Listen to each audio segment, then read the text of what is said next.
마음의 지혜, 시대를 관통하는 동양 사상의 깊이를 탐험하는 시간입니다. 안녕하세요. 오늘의 이야기 시작하겠습니다. 불교에는 84,000 법문이 있다고 합니다. 이는 인간이 겪는 84,000가지의 번뇌, 즉 마음의 병을 치유하기 위한 84,000개의 처방전과도 같다는 의미입니다. 우리 민족의 자랑이자 유네스코 세계기록유산인 해인사의 8만대장경이 바로 그 가르침의 집대성이라 할 수 있지요.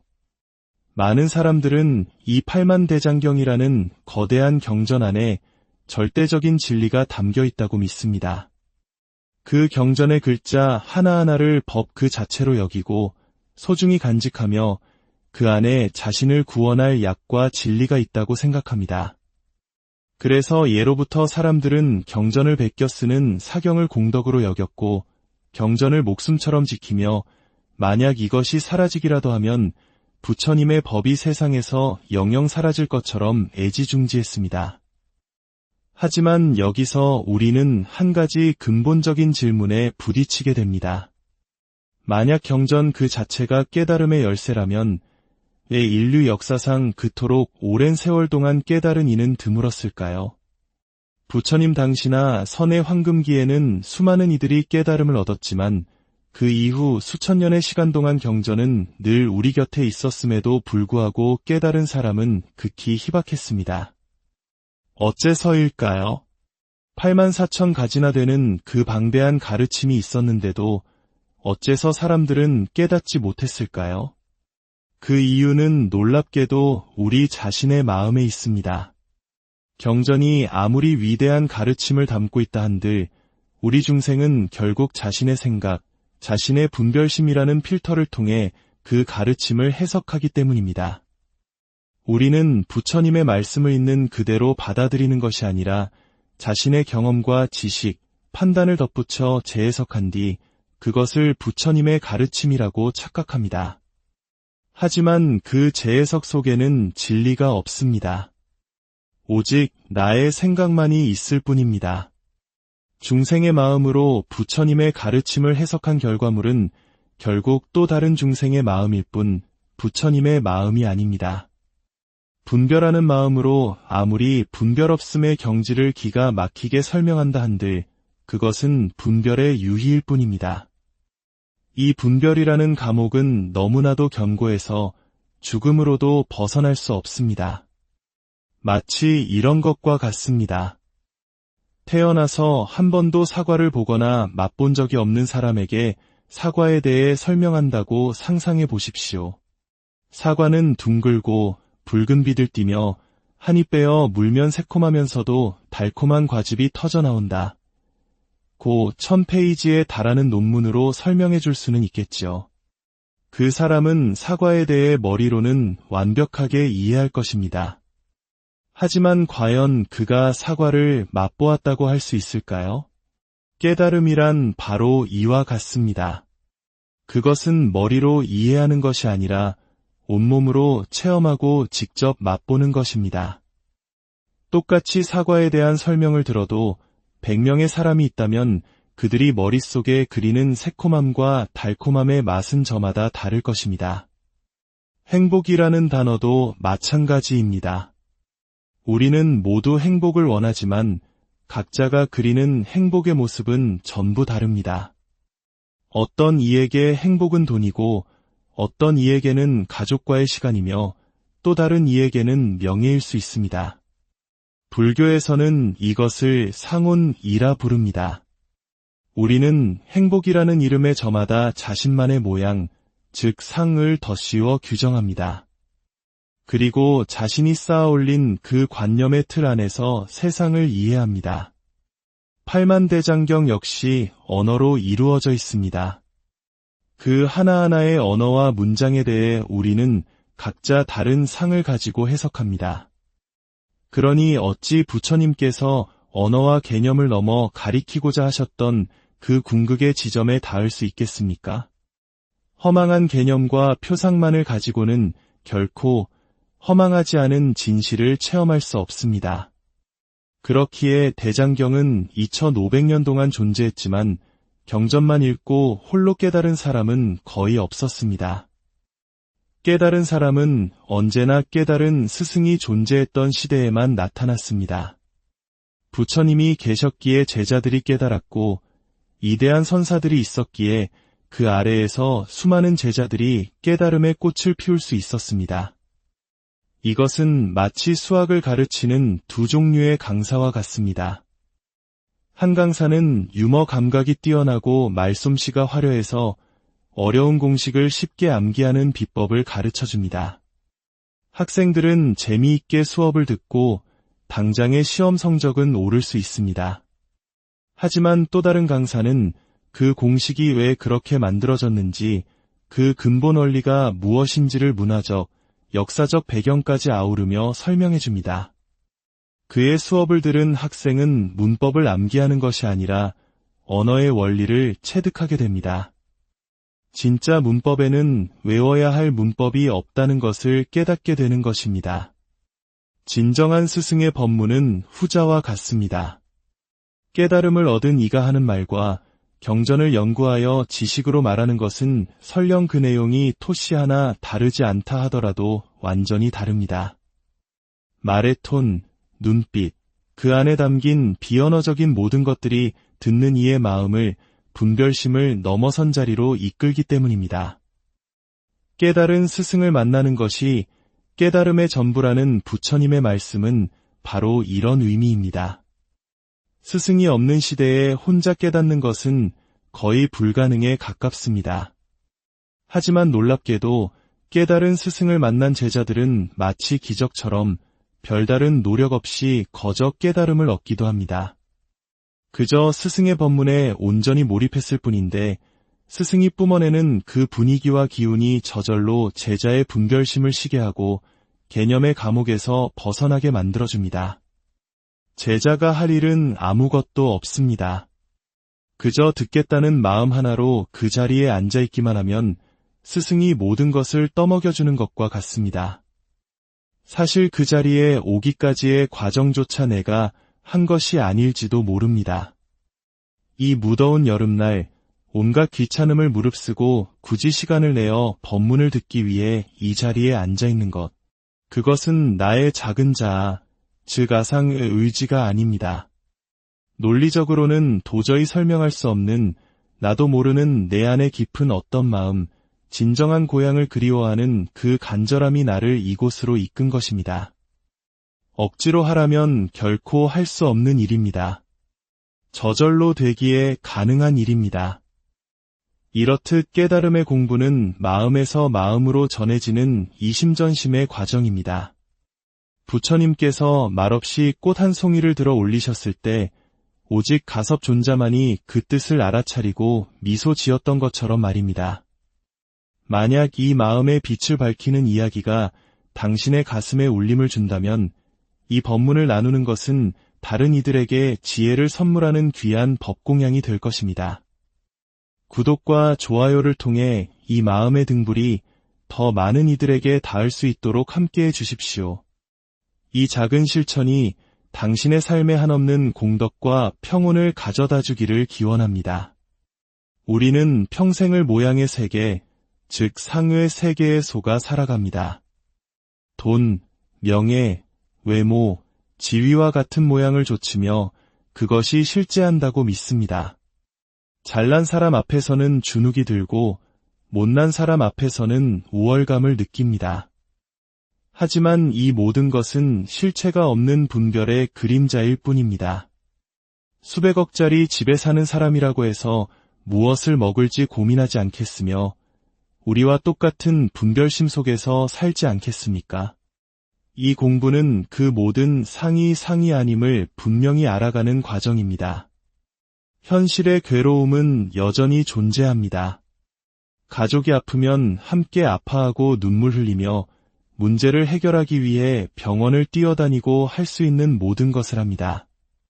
하지만 겉으로는 온갖 감정의 파도에 휩쓸리는 것처럼 보여도 그 근원에는 어떤 일에도 물들지 않고 흔들리지 않는 본래 마음의 자리가 있음을 알기에 깊은 평온과 여유를 잃지 않습니다.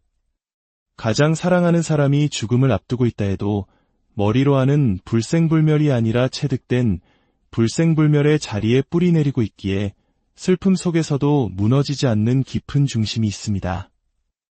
이것이야말로 우리가 유일하게 의지할 수 있는 진정한 피난처입니다. 이곳에 이르는 길은 다른 데 있지 않습니다.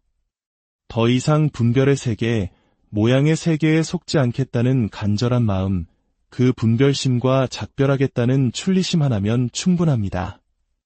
운전 중에 갑자기 끼어드는 차 때문에 화가 욱하고 치밀어 오를 때 우리는 그 화를 따라가며 분노를 터뜨릴 수도 있습니다. 그것은 올라온 감정이라는 상의 소가 끌려다니는 것입니다. 하지만 그 화가 어디에서 올라왔는지를 돌이켜보면 그 화는 본래 텅 비어 아무 일 없는 이 자리에서 잠시 일어났다가 사라지는 신기루에 불과함을 알게 됩니다. 화는 있지만 화에 끌려다니는 나는 없습니다. 우리의 삶에서 일어나는 모든 보이는 것, 들리는 것, 느껴지는 것, 생각하는 것은 모두 생겨났다가 사라지는 생멸법입니다. 그것은 허망합니다. 진실하지 않습니다.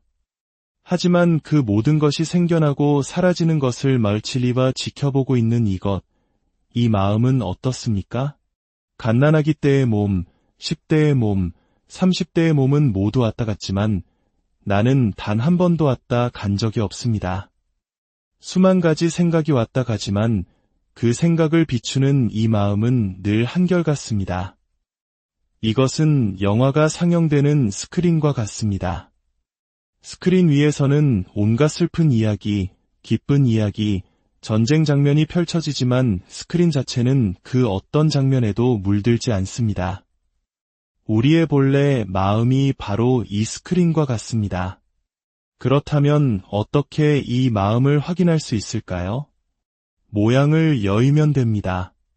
종소리가 들릴 때, 아, 종소리구나 하는 생각과 이름과 판단을 내려놓아 보십시오. 그 모든 분별을 씌웠을 때 모양은 사라졌지만 여전히 텅 비고 고요하게 살아있는 무언가가 있지 않습니까? 죽어있지 않고 이렇게 생생하게 살아있지 않습니까? 이것은 모든 곳에서 확인됩니다. 파도 소리에서, 하늘의 구름에서, 스쳐가는 바람에서 모든 순간에 이 살아있는 마음이 확인됩니다. 이 마음은 모든 것을 드러내지만 자신은 모양도 빛깔도 크기도 없어 알 수가 없습니다. 만약 알 수 있다면 그것은 이미 대상이기 때문입니다. 모든 법은 본래 없습니다. 84,000 법문은 단지 중생을 교화하고 인도하기 위한 방편의 문일 뿐입니다. 진정한 법은 경전 속에 있는 것이 아니라 지금 이 순간 보고 듣고 느끼고 아는 바로 이 자리에 있습니다. 모든 분별과 생각을 내려놓을 때 그곳에 늘 한결같이 존재하며 결코 우리를 배신하지 않는 영원한 안식처가 있습니다. 그 고요함 속에서 진정한 자유와 평화를 찾으시 마음의 지혜, 시대를 관통하는 동양사상의 깊이를 탐험하는 시간입니다. 안녕하세요. 오늘의 이야기 시작하겠습니다. 불교에는 84,000 법문이 있다고 합니다. 이는 인간이 겪는 84,000가지의 번뇌, 즉 마음의 병을 치유하기 위한 84,000개의 처방전과도 같다는 의미입니다. 우리 민족의 자랑이자 유네스코 세계기록유산인 해인사의 8만대장경이 바로 그 가르침의 집대성이라 할 수 있지요. 많은 사람들은 이 8만대장경이라는 거대한 경전 안에 절대적인 진리가 담겨 있다고 믿습니다.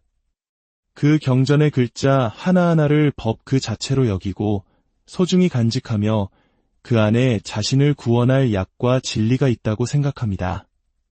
그래서 예로부터 사람들은 경전을 베껴 쓰는 사경을 공덕으로 여겼고 경전을 목숨처럼 지키며 만약 이것이 사라지기라도 하면 부처님의 법이 세상에서 영영 사라질 것처럼 애지중지했습니다.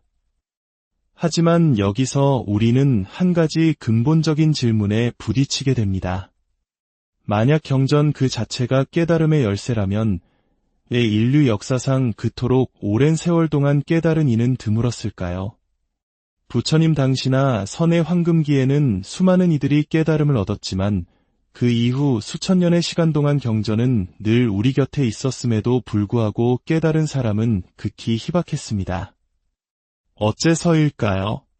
84,000가지나 되는 그 방대한 가르침이 있었는데도 어째서 사람들은 깨닫지 못했을까요? 그 이유는 놀랍게도 우리 자신의 마음에 있습니다. 경전이 아무리 위대한 가르침을 담고 있다 한들 우리 중생은 결국 자신의 생각, 자신의 분별심이라는 필터를 통해 그 가르침을 해석하기 때문입니다. 우리는 부처님의 말씀을 있는 그대로 받아들이는 것이 아니라 자신의 경험과 지식, 판단을 덧붙여 재해석한 뒤 그것을 부처님의 가르침이라고 착각합니다. 하지만 그 재해석 속에는 진리가 없습니다. 오직 나의 생각만이 있을 뿐입니다. 중생의 마음으로 부처님의 가르침을 해석한 결과물은 결국 또 다른 중생의 마음일 뿐 부처님의 마음이 아닙니다. 분별하는 마음으로 아무리 분별 없음의 경지를 기가 막히게 설명한다 한들 그것은 분별의 유희일 뿐입니다. 이 분별이라는 감옥은 너무나도 견고해서 죽음으로도 벗어날 수 없습니다. 마치 이런 것과 같습니다. 태어나서 한 번도 사과를 보거나 맛본 적이 없는 사람에게 사과에 대해 설명한다고 상상해 보십시오. 사과는 둥글고 붉은 빛을 띠며 한 입 베어 물면 새콤하면서도 달콤한 과즙이 터져 나온다. 고 1000페이지에 달하는 논문으로 설명해 줄 수는 있겠지요. 그 사람은 사과에 대해 머리로는 완벽하게 이해할 것입니다. 하지만 과연 그가 사과를 맛보았다고 할 수 있을까요? 깨달음이란 바로 이와 같습니다. 그것은 머리로 이해하는 것이 아니라 온몸으로 체험하고 직접 맛보는 것입니다. 똑같이 사과에 대한 설명을 들어도 100명의 사람이 있다면 그들이 머릿속에 그리는 새콤함과 달콤함의 맛은 저마다 다를 것입니다. 행복이라는 단어도 마찬가지입니다. 우리는 모두 행복을 원하지만 각자가 그리는 행복의 모습은 전부 다릅니다. 어떤 이에게 행복은 돈이고 어떤 이에게는 가족과의 시간이며 또 다른 이에게는 명예일 수 있습니다. 불교에서는 이것을 상운이라 부릅니다. 우리는 행복이라는 이름에 저마다 자신만의 모양, 즉 상을 덧씌워 규정합니다. 그리고 자신이 쌓아올린 그 관념의 틀 안에서 세상을 이해합니다. 팔만대장경 역시 언어로 이루어져 있습니다. 그 하나하나의 언어와 문장에 대해 우리는 각자 다른 상을 가지고 해석합니다. 그러니 어찌 부처님께서 언어와 개념을 넘어 가리키고자 하셨던 그 궁극의 지점에 닿을 수 있겠습니까? 허망한 개념과 표상만을 가지고는 결코 허망하지 않은 진실을 체험할 수 없습니다. 그렇기에 대장경은 2500년 동안 존재했지만 경전만 읽고 홀로 깨달은 사람은 거의 없었습니다. 깨달은 사람은 언제나 깨달은 스승이 존재했던 시대에만 나타났습니다. 부처님이 계셨기에 제자들이 깨달았고 이대한 선사들이 있었기에 그 아래에서 수많은 제자들이 깨달음의 꽃을 피울 수 있었습니다. 이것은 마치 수학을 가르치는 두 종류의 강사와 같습니다.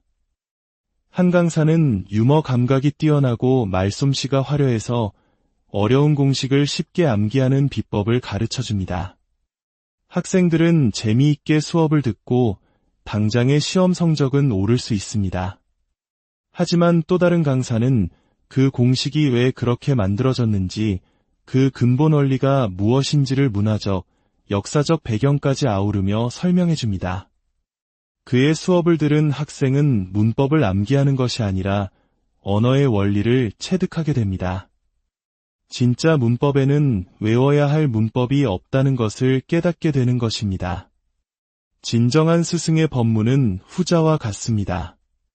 깨달음을 얻은 이가 하는 말과 경전을 연구하여 지식으로 말하는 것은 설령 그 내용이 토씨 하나 다르지 않다 하더라도 완전히 다릅니다. 말의 톤, 눈빛, 그 안에 담긴 비언어적인 모든 것들이 듣는 이의 마음을, 분별심을 넘어선 자리로 이끌기 때문입니다. 깨달은 스승을 만나는 것이 깨달음의 전부라는 부처님의 말씀은 바로 이런 의미입니다. 스승이 없는 시대에 혼자 깨닫는 것은 거의 불가능에 가깝습니다. 하지만 놀랍게도 깨달은 스승을 만난 제자들은 마치 기적처럼 별다른 노력 없이 거저 깨달음을 얻기도 합니다. 그저 스승의 법문에 온전히 몰입했을 뿐인데 스승이 뿜어내는 그 분위기와 기운이 저절로 제자의 분별심을 쉬게 하고 개념의 감옥에서 벗어나게 만들어줍니다. 제자가 할 일은 아무것도 없습니다. 그저 듣겠다는 마음 하나로 그 자리에 앉아있기만 하면 스승이 모든 것을 떠먹여주는 것과 같습니다. 사실 그 자리에 오기까지의 과정조차 내가 한 것이 아닐지도 모릅니다. 이 무더운 여름날 온갖 귀찮음을 무릅쓰고 굳이 시간을 내어 법문을 듣기 위해 이 자리에 앉아있는 것. 그것은 나의 작은 자아, 즉 아상의 의지가 아닙니다. 논리적으로는 도저히 설명할 수 없는 나도 모르는 내 안에 깊은 어떤 마음, 진정한 고향을 그리워하는 그 간절함이 나를 이곳으로 이끈 것입니다. 억지로 하라면 결코 할 수 없는 일입니다. 저절로 되기에 가능한 일입니다. 이렇듯 깨달음의 공부는 마음에서 마음으로 전해지는 이심전심의 과정입니다. 부처님께서 말없이 꽃 한 송이를 들어 올리셨을 때 오직 가섭존자만이 그 뜻을 알아차리고 미소 지었던 것처럼 말입니다. 만약 이 마음의 빛을 밝히는 이야기가 당신의 가슴에 울림을 준다면 이 법문을 나누는 것은 다른 이들에게 지혜를 선물하는 귀한 법공양이 될 것입니다. 구독과 좋아요를 통해 이 마음의 등불이 더 많은 이들에게 닿을 수 있도록 함께해 주십시오. 이 작은 실천이 당신의 삶에 한없는 공덕과 평온을 가져다 주기를 기원합니다. 우리는 평생을 모양의 세계, 즉 상의 세계에 속아 살아갑니다. 돈, 명예, 외모, 지위와 같은 모양을 좇으며 그것이 실제한다고 믿습니다. 잘난 사람 앞에서는 주눅이 들고 못난 사람 앞에서는 우월감을 느낍니다. 하지만 이 모든 것은 실체가 없는 분별의 그림자일 뿐입니다. 수백억짜리 집에 사는 사람이라고 해서 무엇을 먹을지 고민하지 않겠으며 우리와 똑같은 분별심 속에서 살지 않겠습니까? 이 공부는 그 모든 상이 아님을 분명히 알아가는 과정입니다. 현실의 괴로움은 여전히 존재합니다. 가족이 아프면 함께 아파하고 눈물 흘리며 문제를 해결하기 위해 병원을 뛰어다니고 할 수 있는 모든 것을 합니다. 하지만 겉으로는 온갖 감정의 파도에 휩쓸리는 것처럼 보여도 그 근원에는 어떤 일에도 물들지 않고 흔들리지 않는 본래 마음의 자리가 있음을 알기에 깊은 평온과 여유를 잃지 않습니다. 가장 사랑하는 사람이 죽음을 앞두고 있다 해도 머리로 하는 불생불멸이 아니라 체득된 불생불멸의 자리에 뿌리 내리고 있기에 슬픔 속에서도 무너지지 않는 깊은 중심이 있습니다. 이것이야말로 우리가 유일하게 의지할 수 있는 진정한 피난처입니다. 이곳에 이르는 길은 다른 데 있지 않습니다. 더 이상 분별의 세계, 모양의 세계에 속지 않겠다는 간절한 마음, 그 분별심과 작별하겠다는 출리심 하나면 충분합니다. 운전 중에 갑자기 끼어드는 차 때문에 화가 욱하고 치밀어 오를 때 우리는 그 화를 따라가며 분노를 터뜨릴 수도 있습니다. 그것은 올라온 감정이라는 상의 소가 끌려다니는 것입니다. 하지만 그 화가 어디에서 올라왔는지를 돌이켜보면 그 화는 본래 텅 비어 아무 일 없는 이 자리에서 잠시 일어났다가 사라지는 신기루에 불과함을 알게 됩니다. 화는 있지만 화에 끌려다니는 나는 없습니다. 우리의 삶에서 일어나는 모든 보이는 것, 들리는 것, 느껴지는 것, 생각하는 것은 모두 생겨났다가 사라지는 생멸법입니다. 그것은 허망합니다. 진실하지 않습니다. 하지만 그 모든 것이 생겨나고 사라지는 것을 멀치리와 지켜보고 있는 이 마음은 어떻습니까? 갓난아기 때의 몸, 10대의 몸, 30대의 몸은 모두 왔다 갔지만 나는 단 한 번도 왔다 간 적이 없습니다. 수만 가지 생각이 왔다 가지만 그 생각을 비추는 이 마음은 늘 한결같습니다. 이것은 영화가 상영되는 스크린과 같습니다. 스크린 위에서는 온갖 슬픈 이야기, 기쁜 이야기, 전쟁 장면이 펼쳐지지만 스크린 자체는 그 어떤 장면에도 물들지 않습니다. 우리의 본래 마음이 바로 이 스크린과 같습니다. 그렇다면 어떻게 이 마음을 확인할 수 있을까요? 모양을 여의면 됩니다. 종소리가 들릴 때, 아, 종소리구나 하는 생각과 이름과 판단을 내려놓아 보십시오. 그 모든 분별을 씌웠을 때 모양은 사라졌지만 여전히 텅 비고 고요하게 살아있는 무언가가 있지 않습니까? 죽어있지 않고 이렇게 생생하게 살아있지 않습니까? 이것은 모든 곳에서 확인됩니다. 파도 소리에서, 하늘의 구름에서, 스쳐가는 바람에서 모든 순간에 이 살아있는 마음이 확인됩니다. 이 마음은 모든 것을 드러내지만 자신은 모양도 빛깔도 크기도 없어 알 수가 없습니다. 만약 알 수 있다면 그것은 이미 대상이기 때문입니다. 모든 법은 본래 없습니다. 84,000 법문은 단지 중생을 교화하고 인도하기 위한 방편의 문일 뿐입니다. 진정한 법은 경전 속에 있는 것이 아니라 지금 이 순간 보고 듣고 느끼고 아는 바로 이 자리에 있습니다. 모든 분별과 생각을 내려놓을 때 그곳에 늘 한결같이 존재하며 결코 우리를 배신하지 않는 영원한 안식처가 있습니다. 그 고요함 속에서 진정한 자유와 평화를 찾으시 마음의 지혜, 시대를 관통하는 동양사상의 깊이를 탐험하는 시간입니다. 안녕하세요. 오늘의 이야기 시작하겠습니다. 불교에는 84,000 법문이 있다고 합니다. 이는 인간이 겪는 84,000가지의 번뇌, 즉 마음의 병을 치유하기 위한 84,000개의 처방전과도 같다는 의미입니다. 우리 민족의 자랑이자 유네스코 세계기록유산인 해인사의 8만대장경이 바로 그 가르침의 집대성이라 할 수 있지요. 많은 사람들은 이 8만대장경이라는 거대한 경전 안에 절대적인 진리가 담겨 있다고 믿습니다. 그 경전의 글자 하나하나를 법 그 자체로 여기고 소중히 간직하며 그 안에 자신을 구원할 약과 진리가 있다고 생각합니다. 그래서 예로부터 사람들은 경전을 베껴 쓰는 사경을 공덕으로 여겼고 경전을 목숨처럼 지키며 만약 이것이 사라지기라도 하면 부처님의 법이 세상에서 영영 사라질 것처럼 애지중지했습니다. 하지만 여기서 우리는 한 가지 근본적인 질문에 부딪히게 됩니다. 만약 경전 그 자체가 깨달음의 열쇠라면 왜 인류 역사상 그토록 오랜 세월 동안 깨달은 이는 드물었을까요?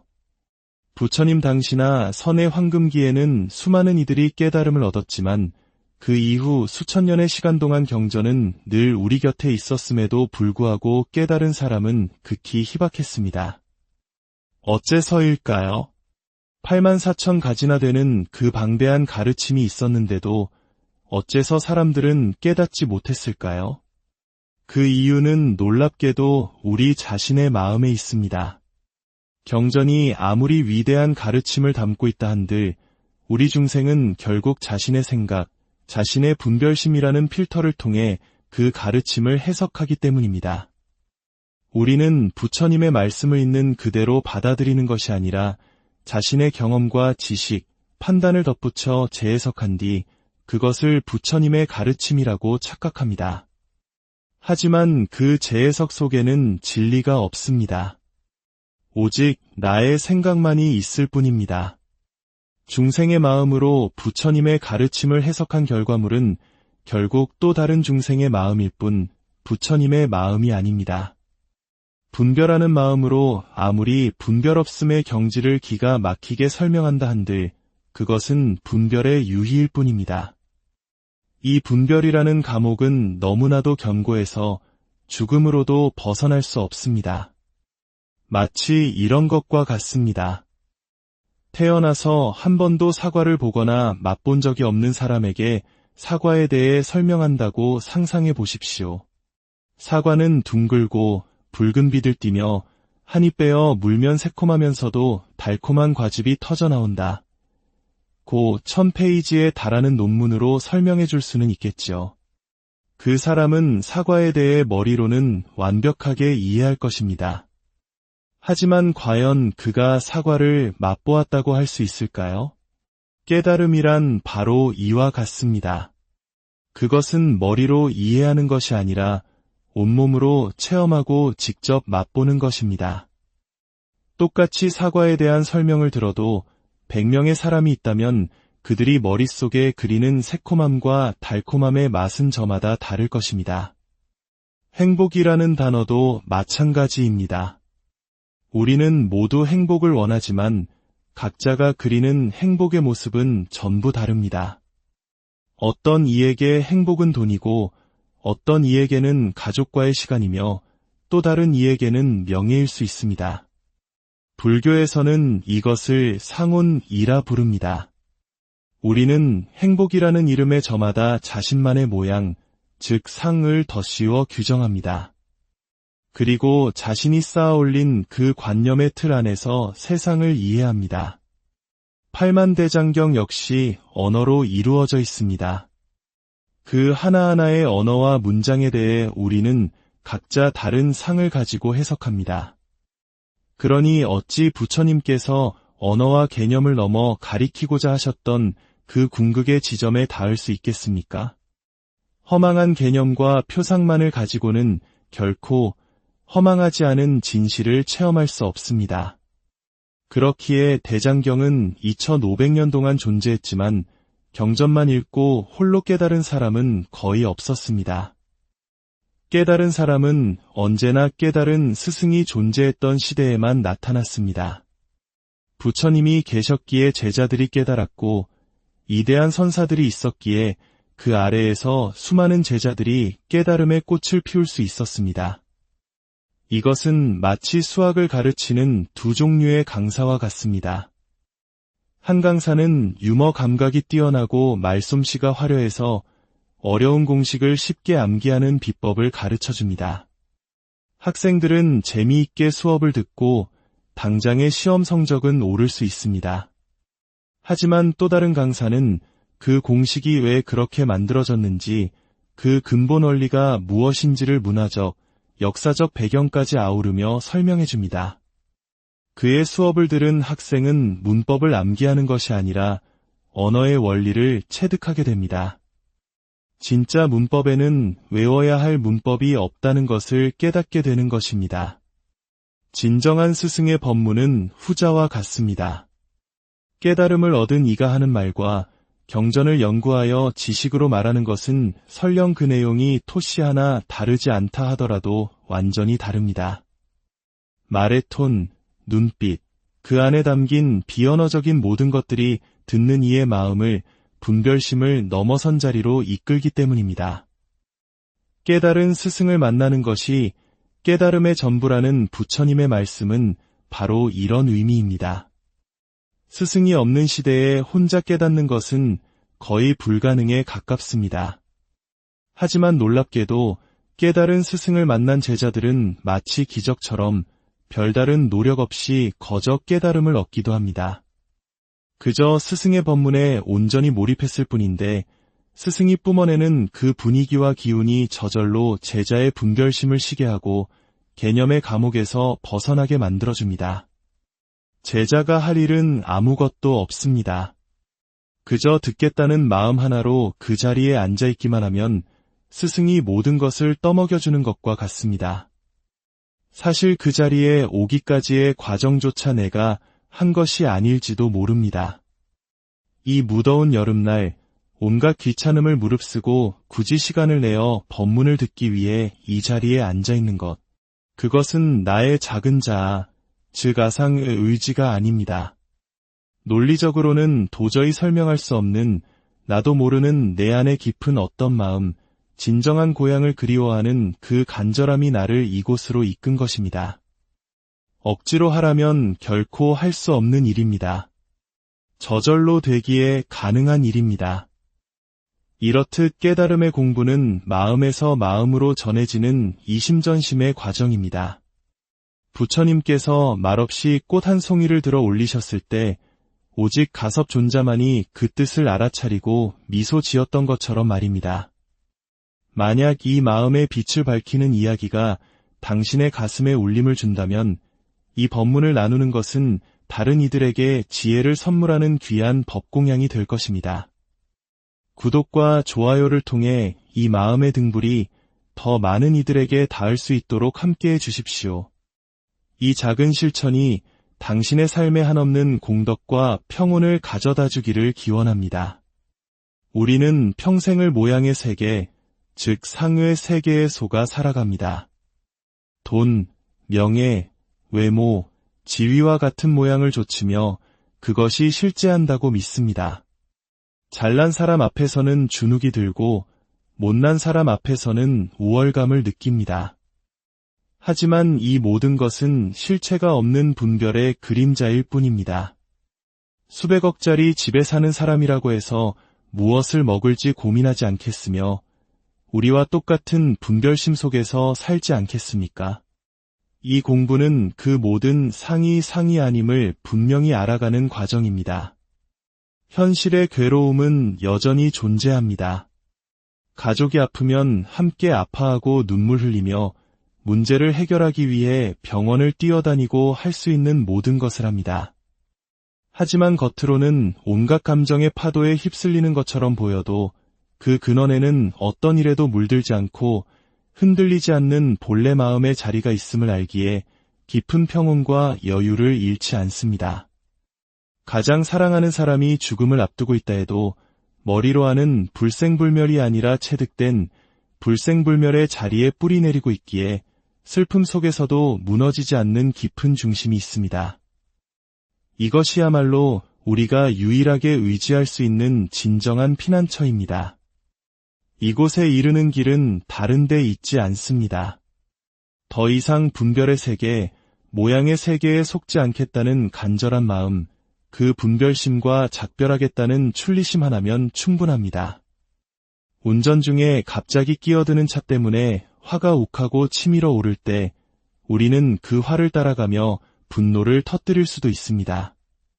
그것은 올라온 감정이라는 상에 속아 끌려다니는 것입니다. 하지만 그 화가 어디에서 올라왔는지를 돌이켜보면 그 화는 본래 텅 비어 아무 일 없는 이 자리에서 잠시 일어났다가 사라지는 신기루에 불과함을 알게 됩니다. 화는 있지만 화에 끌려다니는 나는 없습니다. 우리의 삶에서 일어나는 모든 보이는 것, 들리는 것, 느껴지는 것, 생각하는 것은 모두 생겨났다가 사라지는 생멸법입니다. 그것은 허망합니다. 진실하지 않습니다. 하지만 그 모든 것이 생겨나고 사라지는 것을 멀치리와 지켜보고 있는 이것, 이 마음은 어떻습니까? 갓난아기 때의 몸, 10대의 몸, 30대의 몸은 모두 왔다 갔지만 나는 단 한 번도 왔다 간 적이 없습니다. 수만 가지 생각이 왔다 가지만 그 생각을 비추는 이 마음은 늘 한결같습니다. 이것은 영화가 상영되는 스크린과 같습니다. 스크린 위에서는 온갖 슬픈 이야기, 기쁜 이야기, 전쟁 장면이 펼쳐지지만 스크린 자체는 그 어떤 장면에도 물들지 않습니다. 우리의 본래 마음이 바로 이 스크린과 같습니다. 그렇다면 어떻게 이 마음을 확인할 수 있을까요? 모양을 여의면 됩니다.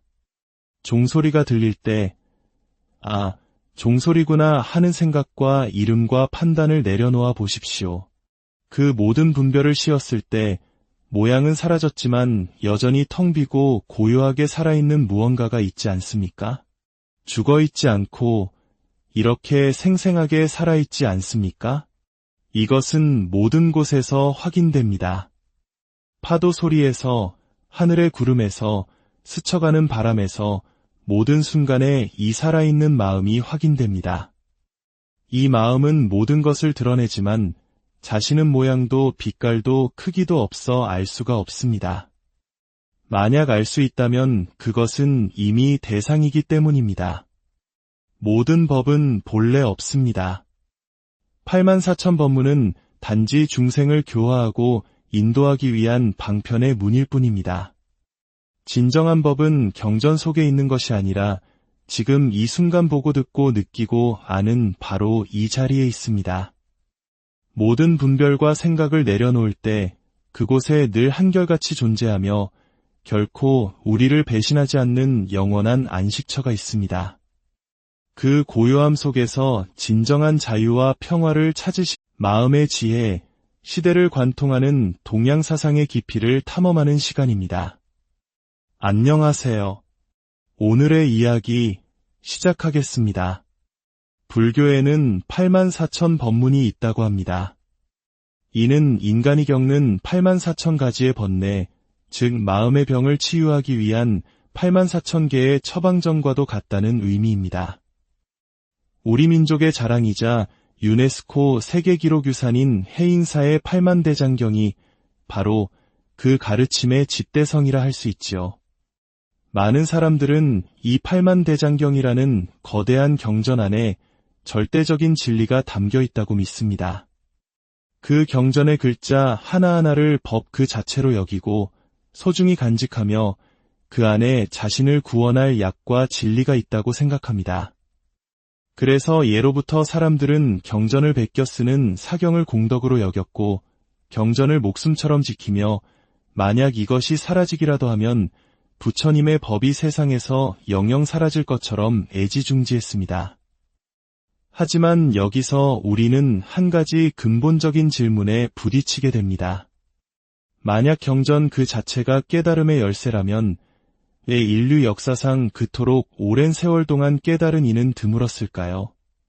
부처님 당시나 선의 황금기에는 수많은 이들이 깨달음을 얻었지만 그 이후 수천 년의 시간 동안 경전은 늘 우리 곁에 있었음에도 불구하고 깨달은 사람은 극히 희박했습니다.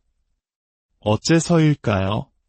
84,000가지나 되는 그 방대한 가르침이 있었는데도 어째서 사람들은 깨닫지 못했을까요? 그 이유는 놀랍게도 우리 자신의 마음에 있습니다.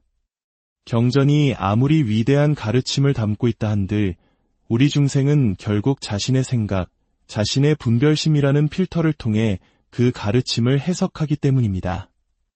우리는 부처님의 말씀을 있는 그대로 받아들이는 것이 아니라 자신의 경험과 지식, 판단을 덧붙여 재해석한 뒤 그것을 부처님의 가르침이라고 착각합니다. 하지만 그 재해석 속에는 진리가 없습니다. 오직 나의 생각만이 있을 뿐입니다. 중생의 마음으로 부처님의 가르침을 해석한 결과물은 결국 또 다른 중생의 마음일 뿐 부처님의 마음이 아닙니다. 분별하는 마음으로 아무리 분별 없음의 경지를 기가 막히게 설명한다 한들 그것은 분별의 유희일 뿐입니다. 이 분별이라는 감옥은 너무나도 견고해서 죽음으로도 벗어날 수 없습니다. 마치 이런 것과 같습니다. 태어나서 한 번도 사과를 보거나 맛본 적이 없는 사람에게 사과에 대해 설명한다고 상상해 보십시오. 사과는 둥글고 붉은 빛을 띠며 한 입 베어 물면 새콤하면서도 달콤한 과즙이 터져나온다. 고 1000페이지에 달하는 논문으로 설명해 줄 수는 있겠지요. 그 사람은 사과에 대해 머리로는 완벽하게 이해할 것입니다. 하지만 과연 그가 사과를 맛보았다고 할 수 있을까요? 깨달음이란 바로 이와 같습니다. 그것은 머리로 이해하는 것이 아니라 온몸으로 체험하고 직접 맛보는 것입니다.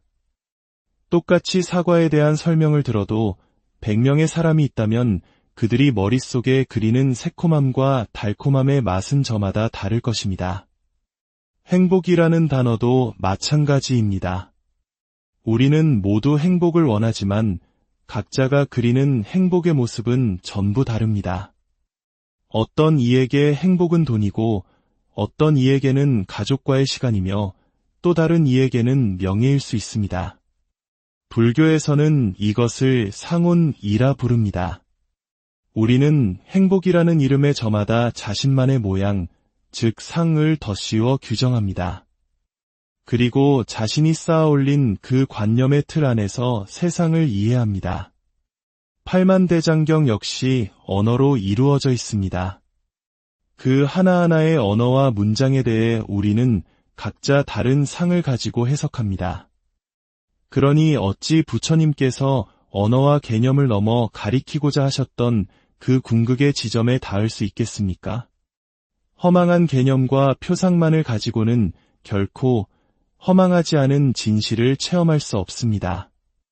그렇기에 대장경은 2500년 동안 존재했지만 경전만 읽고 홀로 깨달은 사람은 거의 없었습니다. 깨달은 사람은 언제나 깨달은 스승이 존재했던 시대에만 나타났습니다. 부처님이 계셨기에 제자들이 깨달았고 이대한 선사들이 있었기에 그 아래에서 수많은 제자들이 깨달음의 꽃을 피울 수 있었습니다. 이것은 마치 수학을 가르치는 두 종류의 강사와 같습니다. 한 강사는 유머 감각이 뛰어나고 말솜씨가 화려해서 어려운 공식을 쉽게 암기하는 비법을 가르쳐줍니다. 학생들은 재미있게 수업을 듣고 당장의 시험 성적은 오를 수 있습니다. 하지만 또 다른 강사는 그 공식이 왜 그렇게 만들어졌는지, 그 근본 원리가 무엇인지를 문화적, 역사적 배경까지 아우르며 설명해줍니다. 그의 수업을 들은 학생은 문법을 암기하는 것이 아니라 언어의 원리를 체득하게 됩니다. 진짜 문법에는 외워야 할 문법이 없다는 것을 깨닫게 되는 것입니다. 진정한 스승의 법문은 후자와 같습니다. 깨달음을 얻은 이가 하는 말과 경전을 연구하여 지식으로 말하는 것은 설령 그 내용이 토시 하나 다르지 않다 하더라도 완전히 다릅니다. 말의 톤, 눈빛, 그 안에 담긴 비언어적인 모든 것들이 듣는 이의 마음을, 분별심을 넘어선 자리로 이끌기 때문입니다. 깨달은 스승을 만나는 것이 깨달음의 전부라는 부처님의 말씀은 바로 이런 의미입니다. 스승이 없는 시대에 혼자 깨닫는 것은 거의 불가능에 가깝습니다. 하지만 놀랍게도 깨달은 스승을 만난 제자들은 마치 기적처럼 별다른 노력 없이 거저 깨달음을 얻기도 합니다. 그저 스승의 법문에 온전히 몰입했을 뿐인데 스승이 뿜어내는 그 분위기와 기운이 저절로 제자의 분별심을 쉬게 하고 개념의 감옥에서 벗어나게 만들어줍니다. 제자가 할 일은 아무것도 없습니다. 그저 듣겠다는 마음 하나로 그 자리에 앉아있기만 하면 스승이 모든 것을 떠먹여주는 것과 같습니다. 사실 그 자리에 오기까지의 과정조차 내가 한 것이 아닐지도 모릅니다. 이 무더운 여름날 온갖 귀찮음을 무릅쓰고 굳이 시간을 내어 법문을 듣기 위해 이 자리에 앉아있는 것. 그것은 나의 작은 자아, 즉 아상의 의지가 아닙니다. 논리적으로는 도저히 설명할 수 없는 나도 모르는 내 안에 깊은 어떤 마음, 진정한 고향을 그리워하는 그 간절함이 나를 이곳으로 이끈 것입니다. 억지로 하라면 결코 할 수 없는 일입니다. 저절로 되기에 가능한 일입니다. 이렇듯 깨달음의 공부는 마음에서 마음으로 전해지는 이심전심의 과정입니다. 부처님께서 말없이 꽃 한 송이를 들어 올리셨을 때 오직 가섭존자만이 그 뜻을 알아차리고 미소 지었던 것처럼 말입니다. 만약 이 마음의 빛을 밝히는 이야기가 당신의 가슴에 울림을 준다면 이 법문을 나누는 것은 다른 이들에게 지혜를 선물하는 귀한 법공양이 될 것입니다. 구독과 좋아요를 통해 이 마음의 등불이 더 많은 이들에게 닿을 수 있도록 함께해 주십시오. 이 작은 실천이 당신의 삶에 한없는 공덕과 평온을 가져다 주기를 기원합니다. 우리는 평생을 모양의 세계, 즉 상의 세계에 속아 살아갑니다. 돈, 명예, 외모, 지위와 같은 모양을 좇으며 그것이 실제한다고 믿습니다. 잘난 사람 앞에서는 주눅이 들고 못난 사람 앞에서는 우월감을 느낍니다. 하지만 이 모든 것은 실체가 없는 분별의 그림자일 뿐입니다.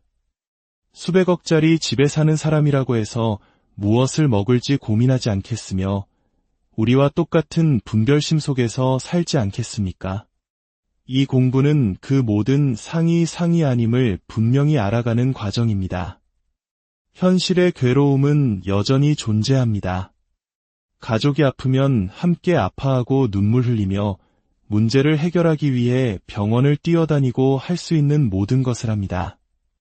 하지만 겉으로는 온갖 감정의 파도에 휩쓸리는 것처럼 보여도 그 근원에는 어떤 일에도 물들지 않고 흔들리지 않는 본래 마음의 자리가 있음을 알기에 깊은 평온과 여유를 잃지 않습니다.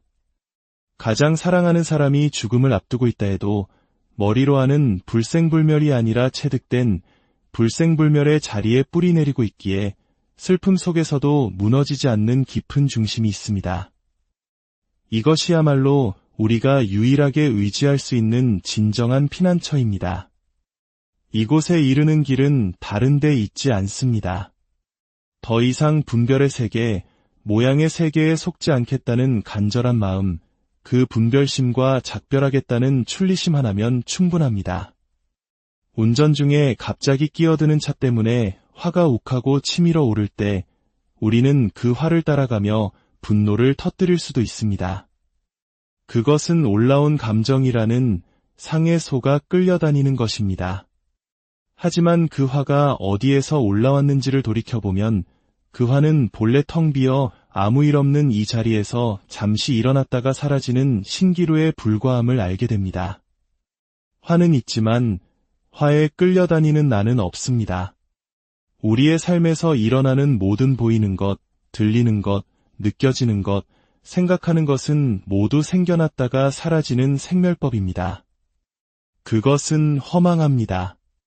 진실하지 않습니다. 하지만 그 모든 것이 생겨나고 사라지는 것을 멀치리와 지켜보고 있는 이것, 이 마음은 어떻습니까? 갓난아기 때의 몸, 10대의 몸, 30대의 몸은 모두 왔다 갔지만 나는 단 한 번도 왔다 간 적이 없습니다. 수만 가지 생각이 왔다 가지만 그 생각을 비추는 이 마음은 늘 한결같습니다. 이것은 영화가 상영되는 스크린과 같습니다. 스크린 위에서는 온갖 슬픈 이야기, 기쁜 이야기, 전쟁 장면이 펼쳐지지만 스크린 자체는 그 어떤 장면에도 물들지 않습니다. 우리의 본래 마음이 바로 이 스크린과 같습니다. 그렇다면 어떻게 이 마음을 확인할 수 있을까요? 모양을 여의면 됩니다. 종소리가 들릴 때, 아, 종소리구나 하는 생각과 이름과 판단을 내려놓아 보십시오. 그 모든 분별을 씌웠을 때 모양은 사라졌지만 여전히 텅 비고 고요하게 살아있는 무언가가 있지 않습니까? 죽어있지 않고 이렇게 생생하게 살아있지 않습니까? 이것은 모든 곳에서 확인됩니다. 파도 소리에서, 하늘의 구름에서, 스쳐가는 바람에서 모든 순간에 이 살아있는 마음이 확인됩니다. 이 마음은 모든 것을 드러내지만 자신은 모양도 빛깔도 크기도 없어 알 수가 없습니다. 만약 알 수 있다면 그것은 이미 대상이기 때문입니다. 모든 법은 본래 없습니다. 84,000 법문은 단지 중생을 교화하고 인도하기 위한 방편의 문일 뿐입니다. 진정한 법은 경전 속에 있는 것이 아니라 지금 이 순간 보고 듣고 느끼고 아는 바로 이 자리에 있습니다. 모든 분별과 생각을 내려놓을 때 그곳에 늘 한결같이 존재하며 결코 우리를 배신하지 않는 영원한 안식처가 있습니다. 그 고요함 속에서 진정한 자유와 평화를 찾으시 마음의 지혜, 시대를 관통하는 동양사상의 깊이를 탐험하는 시간입니다. 안녕하세요. 오늘의 이야기 시작하겠습니다. 불교에는 84,000 법문이 있다고 합니다. 이는 인간이 겪는 84,000가지의 번뇌, 즉 마음의 병을 치유하기 위한 84,000개의 처방전과도 같다는 의미입니다. 우리 민족의 자랑이자 유네스코 세계기록유산인 해인사의 팔만대장경이 바로 그 가르침의 집대성이라 할 수 있지요. 많은 사람들은 이 팔만대장경이라는 거대한 경전 안에 절대적인 진리가 담겨 있다고 믿습니다. 그 경전의 글자 하나하나를 법 그 자체로 여기고 소중히 간직하며 그 안에 자신을 구원할 약과 진리가 있다고 생각합니다. 그래서 예로부터 사람들은 경전을 베껴 쓰는 사경을 공덕으로 여겼고 경전을 목숨처럼 지키며 만약 이것이 사라지기라도 하면 부처님의 법이 세상에서 영영 사라질 것처럼 애지중지했습니다. 하지만 여기서 우리는 한 가지 근본적인 질문에 부딪히게 됩니다. 만약 경전 그 자체가 깨달음의 열쇠라면 왜 인류 역사상 그토록 오랜 세월 동안 깨달은 이는 드물었을까요? 부처님 당시나 선의 황금기에는 수많은 이들이 깨달음을 얻었지만 그 이후 수천 년의 시간 동안 경전은 늘 우리 곁에 있었음에도 불구하고 깨달은 사람은 극히 희박했습니다. 어째서일까요? 84,000가지나 되는 그 방대한 가르침이 있었는데도 어째서 사람들은 깨닫지 못했을까요? 그 이유는 놀랍게도 우리 자신의 마음에 있습니다. 경전이 아무리 위대한 가르침을 담고 있다 한들 우리 중생은 결국 자신의 생각, 자신의 분별심이라는 필터를 통해 그 가르침을 해석하기 때문입니다. 우리는 부처님의 말씀을 있는 그대로 받아들이는 것이 아니라 자신의 경험과 지식, 판단을 덧붙여 재해석한 뒤 그것을 부처님의 가르침이라고 착각합니다. 하지만 그 재해석 속에는 진리가 없습니다. 오직 나의 생각만이 있을 뿐입니다. 중생의 마음으로 부처님의 가르침을 해석한 결과물은 결국 또 다른 중생의 마음일 뿐 부처님의 마음이 아닙니다. 분별하는 마음으로 아무리 분별 없음의 경지를 기가 막히게 설명한다 한들 그것은 분별의 유희일 뿐입니다. 이 분별이라는 감옥은 너무나도 견고해서 죽음으로도 벗어날 수 없습니다. 마치 이런 것과 같습니다. 태어나서 한 번도 사과를 보거나 맛본 적이 없는 사람에게 사과에 대해 설명한다고 상상해 보십시오. 사과는 둥글고 붉은 빛을 띠며 한 입 베어 물면 새콤하면서도 달콤한 과즙이 터져 나온다. 고 1000페이지에 달하는 논문으로 설명해 줄 수는 있겠지요. 그 사람은 사과에 대해 머리로는 완벽하게 이해할 것입니다. 하지만 과연 그가 사과를 맛보았다고 할 수 있을까요? 깨달음이란 바로 이와 같습니다. 그것은 머리로 이해하는 것이 아니라 온몸으로 체험하고 직접 맛보는 것입니다. 똑같이 사과에 대한 설명을 들어도 100명의 사람이 있다면 그들이 머릿속에 그리는 새콤함과 달콤함의 맛은 저마다 다를 것입니다. 행복이라는 단어도 마찬가지입니다. 우리는 모두 행복을 원하지만 각자가 그리는 행복의 모습은 전부 다릅니다. 어떤 이에게 행복은 돈이고 어떤 이에게는 가족과의 시간이며 또 다른 이에게는 명예일 수 있습니다. 불교에서는 이것을 상운이라 부릅니다. 우리는 행복이라는 이름의 저마다 자신만의 모양, 즉 상을 덧씌워 규정합니다. 그리고 자신이 쌓아올린 그 관념의 틀 안에서 세상을 이해합니다. 팔만대장경 역시 언어로 이루어져 있습니다.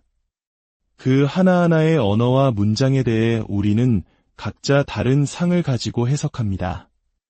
그러니 어찌 부처님께서 언어와 개념을 넘어 가리키고자 하셨던 그 궁극의 지점에 닿을 수 있겠습니까? 허망한 개념과 표상만을 가지고는 결코 허망하지 않은 진실을 체험할 수 없습니다.